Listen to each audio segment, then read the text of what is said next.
Hi, and welcome to Screens and Focus Podcast, where we share and connect as we spotlight our favorite shows and movies. I'm Brooke. I'm Diana. And today we're going to be talking about The Walking Dead, Season 11, Episode 7, along with The Walking Dead, World Beyond, and recommendations on The Many Saints of Newark and Squid Games. But before we dive in, how are you, Diana? I'm great. Thank you so much, Brooke. How are you doing? Oh, good. I'm doing just fine. Awesome. Yes, it's so fall. It's starting to get chilly outside, so I'm always in search of my sweatshirts and sweaters now and socks. I just want to wear socks all the time. Yeah. Oh my gosh. I know it's freezing. And of course, eating, drinking, everything pumpkin, right? Because everything has pumpkin something, right? There's Oh, yes. so much pumpkin out there to enjoy. Love it. I know. My son bought me a pumpkin spice candle. So I've been burning it every night. Very cool, right? Wow. That's almost like that gum that tastes just like dessert. You know, it's like you're eating it, but you're not. Yeah. So you're just smelling it. It just smells so good. Yeah, it does. Oh, I love the fall. Oh, and I love that your son bought you a candle. That is so sweet. I know, right? I love it. It was such a nice surprise. It was wonderful. Right. Yes.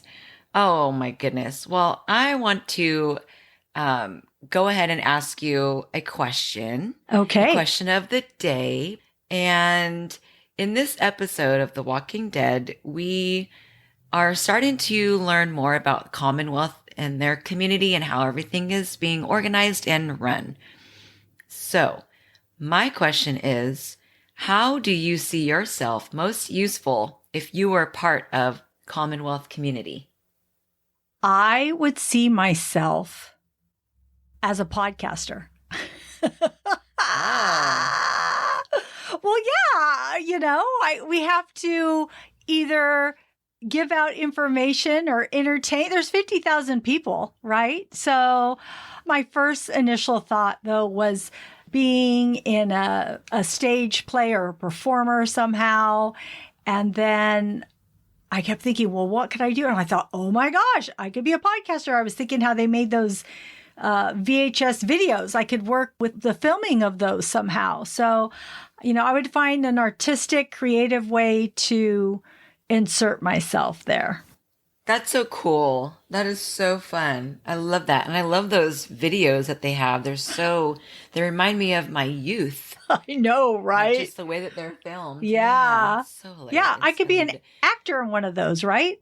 In the background. Yeah. Yeah, she could be like the injury lawyer commercial lady, Just kidding. The Dunyan Law Firm. No, Yumiko, right? Yeah, but you could be the actor for that. Oh, yes. But I meant that I would be for the Yumiko law firm. I don't know. I can't think of Yumiko's last name. Yes. Yeah. She's going to, oh gosh, that'd be so awesome. I love it. Yeah. What about you?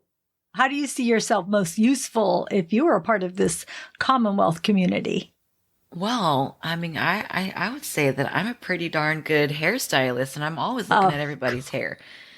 So that's just like, obviously she's going to be, doing hair. Yeah. At the Commonwealth. That's what I would guess. Mm-hmm. I could totally see that. Like you said, it's a huge community. So, and then we got to see, oh my goodness, Sebastian. I was going to say, I knew you were going to bring that up. I know. When the way you were holding your face and your eyes, I'm like, she's going to bring up Sebastian. I just know it. Oh, boy. Yeah.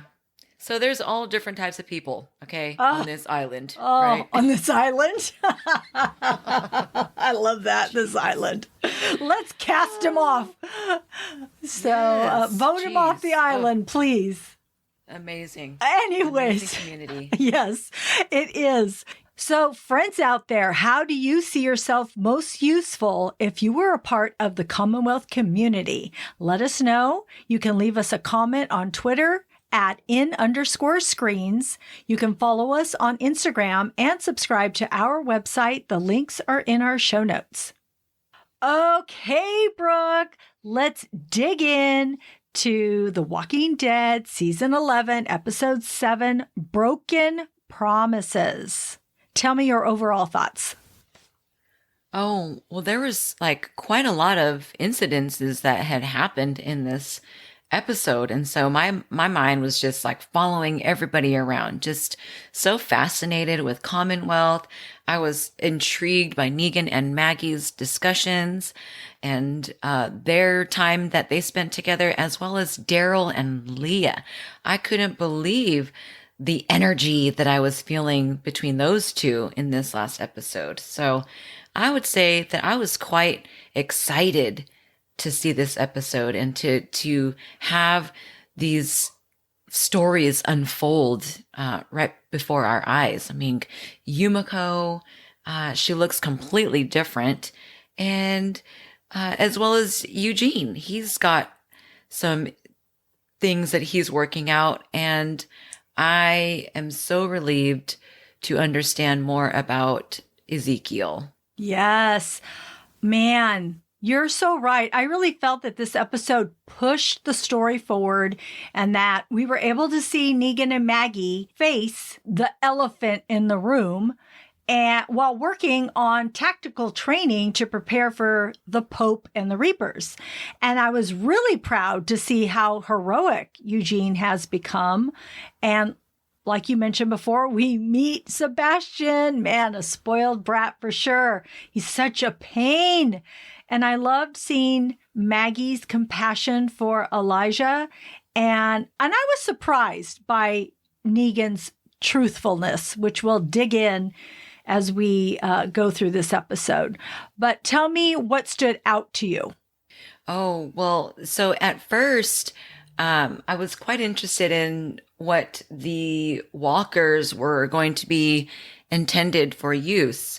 And Maggie and Negan are kind of working some things out. And Negan tells Maggie that he would have killed them all. And I was really shocked to see and hear him say that. And for Maggie to respond in a way where we just go to straight to commercial at her response. You know, I mean, that was just so intense that he had said that to her. And she's questioning, why would you say that? Why would you say that to me? I mean, I'm still traumatized for what he did to her husband. And now knowing that we've got little Herschel, I was so appalled, but I completely see where he's coming from, because he even tells her that even the bad guys are protecting their own. And even though they weren't as a community where there's children all over the place, he defends that these were still people too. And honestly, I don't know how he was able to say that to her and how she is able to work this through without killing him. Exactly. Oh my gosh. I totally agree and feel the same way. I was shocked too. Those were my exact words. I thought, you're actually saying this? I mean, he was compelling in his argument, and I agree with you that he brings about his points and points that we've seen for so long, right? Written out there about, oh, well, Rick came in with his group and killed all these people, but it wasn't really exactly like that. I mean, Rick just wasn't like, oh, let's just go kill these people. Wasn't it that Hilltop and Gregory were being strong-armed to give them their stuff? Right? I mean, they had to hand over their things, even though it was their stuff, because they were told they had to. It was like their percentage for being left alone. And so Rick and the group were there to help them. I mean, right? Am I wrong in that? I'm like, they weren't the good guys. They were people taking what they wanted from others. And, I've mentioned it before how, he burns his own Dwight's face, who was his own guy, and he takes Sherry, that was his wife, as his own. I mean, he tore apart families. So, yeah, you can say that these people had families, and yes, they did. And it's horrible, yes, if you're trying to lead some people and they end up dying, but you weren't great people. You were doing bad things. So I was shocked too by what he said to her. And I'm not sure how she can, keep rising up and because she has a mission, which I love. I love Maggie and her mission to help Alexandria and help all the starving people and help little Herschel. So sorry for going on a little rant there, but I just feel like that just brought up so many feelings, right? Yeah, of course. With Negan saying that. But I also felt his eyes. He's got these great eyes, right? That are so engaging, and you just he felt sincere in what he was feeling. So, we can say that, but he is complicated and you can't fully trust him, and he's brutally honest and he's very charismatic, and he had other conversations with Maggie in the beginning when he wants to survive, and he urges them to go home after hearing Daryl's covert message. And Maggie basically says, I'm not going, you can leave. And that's when Negan asks for a deal, which I thought was ballsy, but that's what he does. And he says, you need me, and makes her a promise that he will stay if the two of them are even, because he doesn't want to look over his shoulder. And she says that they will never be even, but reluctantly agrees to his terms because they do need him. And then later on, Negan provides tactical training via whisperer method. And Maggie gets frustrated with that mask because she trips over herself. And it was kind of funny. He says, the mask isn't going to fit you perfectly. It once was someone else's face, which made me laugh. But he says, this will work. You did good, Maggie. And he's like so excited for her, which must be so conflicting for Maggie. I don't know. I don't know what to say about how her headspace and where she should be. But they put their training to work and walk with the walkers, which was pretty creepy, taking on a villain's way of life. That was bizarre. Yeah. Yeah. Oh my gosh. Watching Negan training Maggie. Ooh, that's got to be so hard. So hard to do. And I mean, he was directing her shoulders, at this angle and walk more like this. I was like, oh man. And then if you're frustrated and then you have your husband's murderer right training you, like, ugh, such a difficult place to be. Uh-huh. And, it's also, I feel that it was difficult for Daryl and Leah to be working together as well. I mean, they had like this love history, and, there were ultimatums that were made in their love life. What was it, a few years ago? Yeah. So they have this history that they can't ignore. I mean, they're different people now, but I still focused on them because I could feel something. There was certain energy that was coming from Daryl. And then Leah, I think she's just really holding back and trying. I felt like she was just resisting him. She's focused with the Pope and the Reapers. But yet when Pope told Leah to kill anything that moves, and she let that man and his son go and told them to never come back. Mm-hmm. Oh man, I'm like, okay, what's happening? Is it Daryl? Does she have her own plan? I was really trying to figure this out.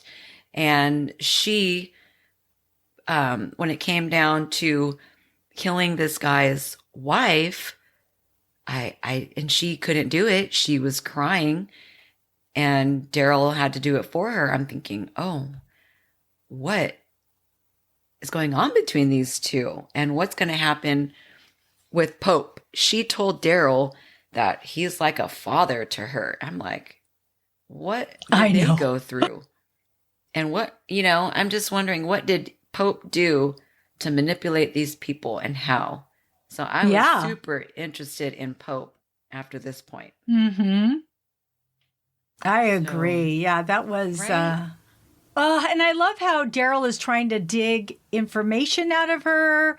I think he's just trying to get where she's at, trying to figure out if he can trust her. And, when he asks her, well, what are you going to do? Maybe you should just let these people go. They're probably just trying to find food. I don't know. I think he's just feeling the situation out. He just wants his Leah back, right? In a perfect world, I think... Get rid of Pope and the Reapers and Leah. Come on, let's go, man. Let's start. Let's pick up where we left off. Yeah, so when he was working with her on, I felt like he's definitely playing the fields, and I really think that he was trying to sway her. Mm-hmm. But it was in there were some points where I felt this was a bit, I don't know if this is the right word, but it was kind of pathetic. I just felt that. I'm like, no, something was a bit off. Yeah. I just didn't think it would be that easy. So I was glad to see him focusing on the group. Yes. And thinking about the group. But the moment I would sense that he's like hoping for this life with her, I'm like, don't do this right now. Yeah. In some way. Well, I don't think he jeopardized it at all, which I really appreciate. Like if Daryl had been like all gaga over her, that would have like made me mad. And like, I would not have been happy. I like that he is staying true to himself and being his loyal self and just trying to see if he can reel her in. So, I like the way he played this whole undercover part. But yeah. I want to bring up Eugene. Oh my gosh. He is so incredibly brave, running up to those walkers that breached the property and killing them. I love how much he has grown and evolved. This is a different Eugene. And Sebastian is such a whiner. He's all, you disrupted our date, and both he and Eugene begin a verbal battle while Stephanie, notices a walker and goes to kill it. And the walker's blood splashes all over Sebastian's date. And then Sebastian calls Stephanie a stupid bitch. So Eugene punches him, and rightfully so.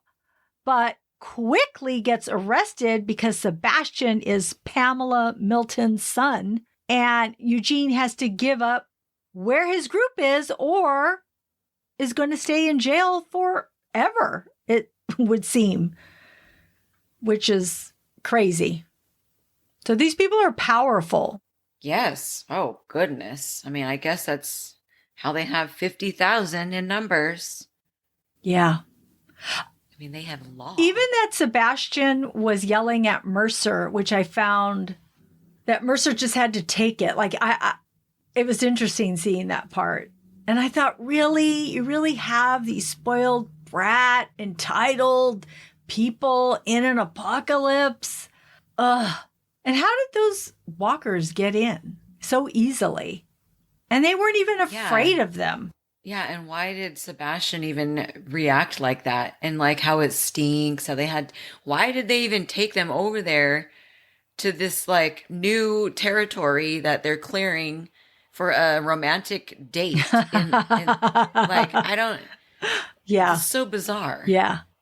And then how he just snooted on them like, oh, it stinks out here, and then gets mad. I don't know. That man was so bizarre. Yeah. Him in his preppy clothing. Didn't he have a cardigan around his soldier's shoulders? Yeah. But what the heck? Where was he born?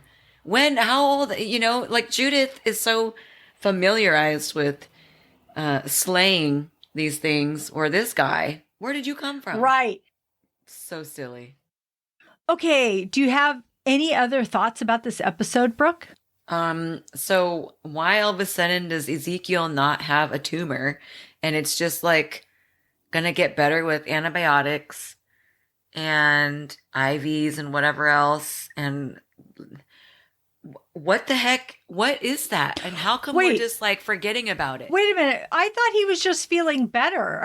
Is it like gone? Well, he was saying that he's got antibiotics and an IV, and he was describing all of his treatments. So, and then he was like all uppity.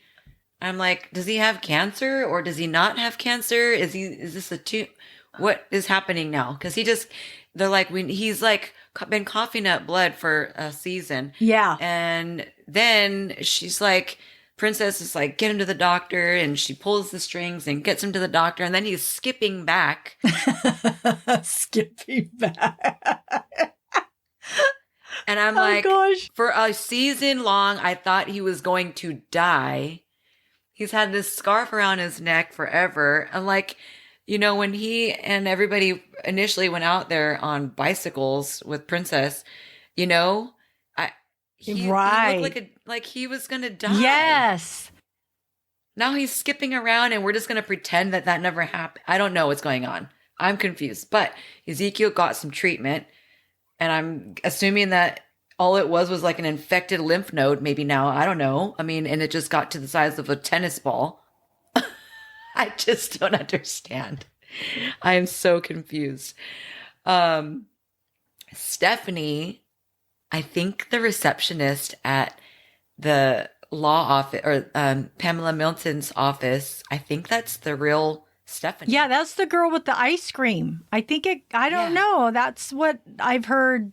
It's been speculated as that. And when I saw her in this, I thought the same thing. I'm like, are you really Stephanie?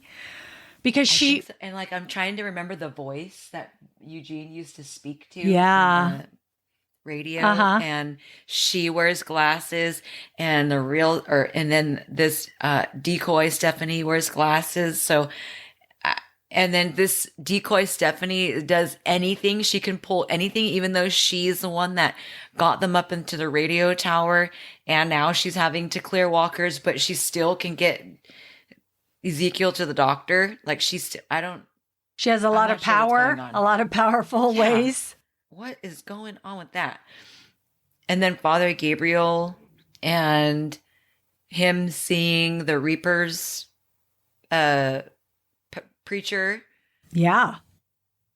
And it was almost like he was seen because he looked in that direction that Father Gabriel was hiding. And he says, "Thank you, Father," in the same direction that Father Gabriel's hiding. I'm like, oh, did he know that he was there? I don't know. So I kind of have this feeling that he was seen. Yeah, I think they sensed each other, or at least he sensed someone was there, but then how would he know it's him? So he must have seen something. Yeah, and he was wearing his collar. He wears his collar still. So I really do think that he was seen. Well, it's surprising because Maggie says, kill anybody you see. And then he comes back and she's like, did you see anybody? And he's all, no. I'm like, ooh. And then she just looks at him like, yeah. Interesting, right? Yeah, very interesting. What else did you notice? Well, I thought it was so sad when Elijah sees his sister walking amongst the walkers. And, it was such a sad moment. And then you see Maggie go over to him and hold his hand. Oh, my goodness. And there's tears flowing. Oh, I thought it was such a touching moment. So hard. And so I thought that was just a touching moment that they put into this world. And I liked seeing that friendship between those two. Also, Yumiko and Tommy. So Tommy did not want it disclosed that he was a doctor. He tells Yumiko's, oh, but you could do it and be this, and Dad's not around. And he says, no, this is the life that I want to lead. And so it makes you wonder about him not wanting to be known as a doctor. But Yumiko had disclosed in her interrogation that she had a surgeon for a brother. So I don't know if they finally put 2 and 2 together, and that's why he was taken away so swiftly. Yeah, and then she's demands to see him. I know, she's very demanding. I thought, whoa, watch it, Yumiko. I don't want you to get thrown in jail now too. But she was very demanding. Like, she said, I'm using my lawyerness. Yeah. Her Harvard law degree. Yeah.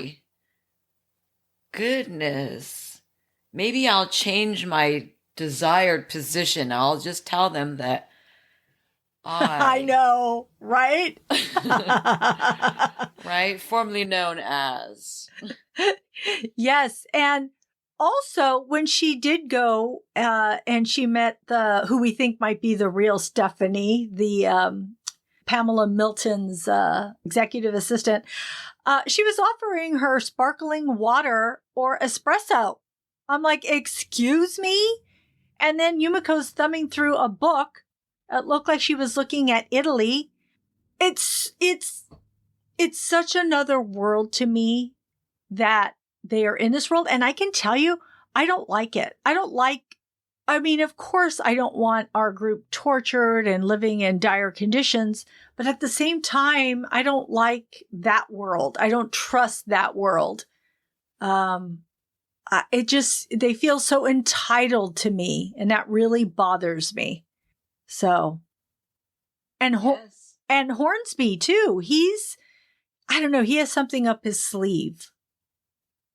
Everybody's just so peculiar. I don't trust anybody. There is just something not right. I know what I was going to say earlier. When Eugene punched him and then they came running to him and he says, do you know what you've done? And I'm thinking, okay, you probably didn't tell Eugene that Sebastian would be around and that who he was. I mean, they act like he should have known. Okay, he just arrived, saw your videotape. I think you should have told him. It's just, I felt like they were incarcerating him and keeping him in jail for something he didn't even know. He doesn't even know. He doesn't know who this guy is. He's just a jerk. So, yeah, I didn't like any of that. So weird. Yeah. I know. It's terrible. Yes. Okay, Brooke, I want to know, who does your award go to? What was your favorite, quote, character or moment? Well, I think there are a lot of people that deserve, some titles this week, but I'm actually going with Daryl. Cool. And yeah, I feel like he's playing a lot. He's weighing things out. He's having to do a lot of overtime. He is with a group that are partially unsupportive of him, and he has had to earn his keep in a community of violent people. And at least he has Leah to kind of help keep him alive. And he is still able to do some undercover work for his group. And he sent him and Leah on a wild goose chase. There are not dozens of people out there right now. It is just a few. So I think that's a really big job for him, and I'm really proud of his efforts. So I love that choice. Award. Yeah, he's a good guy. For sure he is. What about you? Well, I want to give my award to Negan and Maggie and their conversation when, he tells her he knows what it was like to have a community invaded and people killed, and Maggie tells him, you killed people with families and you did it in front of their families. And Negan says the world is different now, and and she asks him, would you do it differently? And he says, yeah, I would have killed every single one of you. And we talked about how shocked she was and we were. And she asks him, why would you say that? And he says, we had a good day. And the only way this works is if we are honest. Man, I do appreciate his honesty, but I don't understand it sometimes. And I want to say that Maggie is braver than brave. She is a true warrior. I was thinking about her in these last episodes and wondering what Glenn would think of her, what Herschel would think of her, and how proud they would be of her. And she is a fighter. She is fierce. And I love it about her. And I love it that she came back to The Walking Dead. And I love knowing how strong she has grown. And yeah, I just think that conversation was very revealing for the both of them. I really did like it. I felt it in my heart watching both of them, hearing what they both had to say, because we do get to learn that Negan did feel a loss, that Negan felt responsible for his people too. So, yeah, so that's who I would give my award to. Yeah, that was deep. Good one. Oh, good choice. Yes. Episode 7. That was so good. Loved it. It was really good. Really good. I just want a lollipop now. You can have one, Brooke. Those lollipops looked so good. Yeah. He's all, no thanks. I've already had like 5. Okay. That wraps up our conversation on The Walking Dead. So, Brooke, tell me, what else are you currently watching? Oh, well, I could hardly resist this show. And it's such a psychological thriller. It is like so chilling and sick. I mean, it's just sick, sick, sick. I'm watching Squid Game. Some of you have heard about this show. I had no idea what it was about. Like, my sister-in-law told me, you have to watch Squid Game. I'm like, okay. I was thinking an anime. I was like, what is Squid Game? Or like, and then my son started telling me about it. Like, it's a game show. I'm like, oh. And then it's a drama. So I'm like, okay. So I just had to watch it. I just put it on. And the first episode is called Red Light, Green Light. So it's a group of hundreds of adults who are signed up to compete in these games. Now, the introduction to the games, it seemed fun and exciting, and this could be really cool. So when they get the invitation, they're so excited about it and they think they can win. And then once they arrive and figure out what they're up against and what, where you're at with your loss, I was completely shocked. I mean, I'm sitting there watching this show with my jaw on the floor, like, what just happened? And it's reached a huge amount of people. There's so many people watching it. One of my kids is in middle school and he asked if he could watch it because all his friends are watching it. And if you are listening, this show is not for kids. I mean, we've watched some really advanced films, but this is something a little bit different. It's very twisted. It's chilling. And I'm terrified for what games they're having to play. I just got through one episode where their game was tug of war. I love tug of war, but I will not play tug of war on Squid Game. This show is crazy, guys. It's super, super duper. Whoa. So you could stream this on Netflix. I just talk about it as if everyone's watching it because I really, truly believe that this is really out there. They're talking about Halloween costumes. They're in the blog every single day. Every single day I see a blog on Squid Game. So it's a South Korean phenomenon. Oh my. Yeah, I only saw one episode of the series so far, and I think my son told me it was the biggest Netflix show, and I did read that after he told me that. It is Netflix's biggest show, which is saying a lot, right? And yeah, I'm going to be continuing to watch it because I have to see what's happening. But yeah, the first episode was very intriguing. We're just brought in by this one man who's, very much in debt. And I assume that you win this pot of money if you ultimately survive, correct? So this series is very brutal. It's visually striking, and it depicts a modern capitalist society. So, whew, man, I can't wait to keep watching.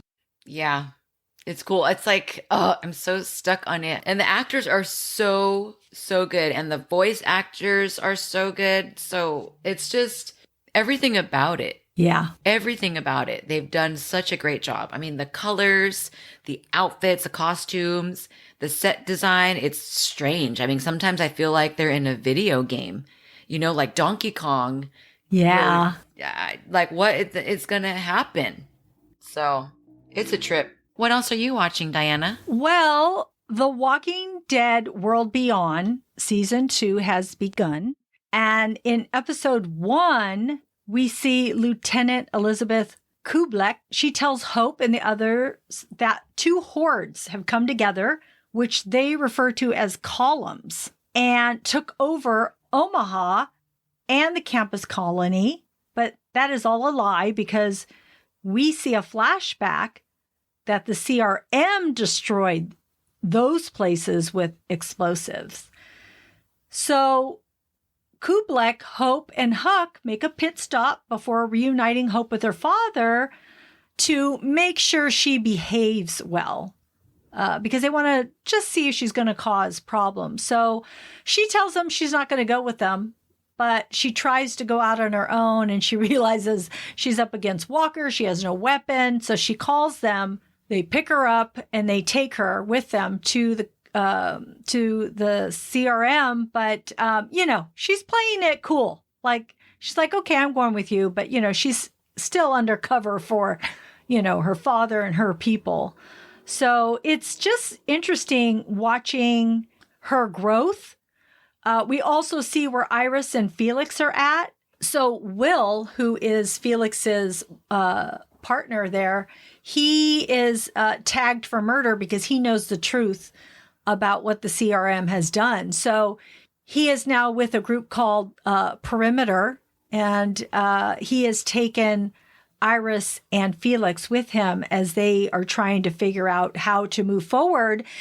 But at the end of the episode, we see Iris kick it into warrior soldier person, and she ends up killing a CRM soldier, which was really shocking.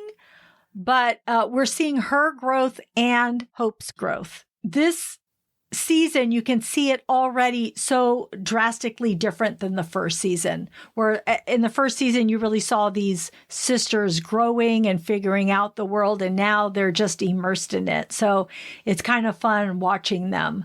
And we haven't seen Elton or Cyrus at this point, but I'm looking forward to seeing them in the future episodes. I also watched The Many Saints of Newark. Oh my gosh, I really enjoyed this movie. And I have to admit, I haven't watched The Sopranos. I know, but I am watching The Sopranos now. So this movie is a prequel to the HBO crime drama series, The Sopranos. It takes place in the 60s and 70s in Newark, New Jersey. The film follows a violent gang war from the perspective of mobster Dickie Moltisanti, if I'm pronouncing that correctly, and his teenage nephew, Tony Soprano, in the midst of the 1967 riots. So Michael Gandolfini plays young Tony, and he is the late James Gandolfini's son, okay? And so James Gandolfini played Tony in the series. So here it is, his son playing the younger version of Tony. And that is actually what drew me to watch this, because I saw John Bernthal along with Michael Gandolfini on the Today Show. And just watching them being interviewed, I'm like, I have to watch this movie. And I just think it's a pretty important movie if you watch TV and movies, because I know The Sopranos is regarded as one of the best TV shows ever. And so it's very cool to watch this Michael play a role that his father is famous for. And seeing them and their mannerisms and their looks, it's just a cool thing to see. Also, Leslie Odom Jr. is in this movie, Ray Liotta, Vera Farmiga, Corey Stahl, and everybody is really good in it. The cars in this movie are so nice, and the music is so good. I was sucked into this movie. I really was. My husband was too. He didn't even think he wanted to watch it, and we watched it, and we were both really, really happy with it. So cool. I can't wait to watch it. Yeah, very good movie. So I recommend it. Even if you haven't watched Sopranos, I was able to figure it out. So thank you, Brooke, for your recommendations. Thank you for your insights to The Walking Dead. I appreciate it so much. Thank you, Diana. And I love your insights as well as your recommendations. Aww. So thank you so much for your time today. Thank you for yours, Brooke. So that's our show. Thanks for tuning in. We are grateful you tuned in, and we hope something we said today resonated with you, gave you a chuckle, some happiness, some positivity, or inspiration. Please subscribe to our website and follow Screens in Focus, and tell a friend. We would love more members of our TV club. You can rate and review our podcast on Apple, Stitcher, or wherever you get your podcasts. This will help other listeners find us. Yes, thank you so much. We'll also be uploading new episodes in a couple of weeks. The next show will be on Fear the Walking Dead. You can find our website listed in our show notes. We'll see you next time. Bye.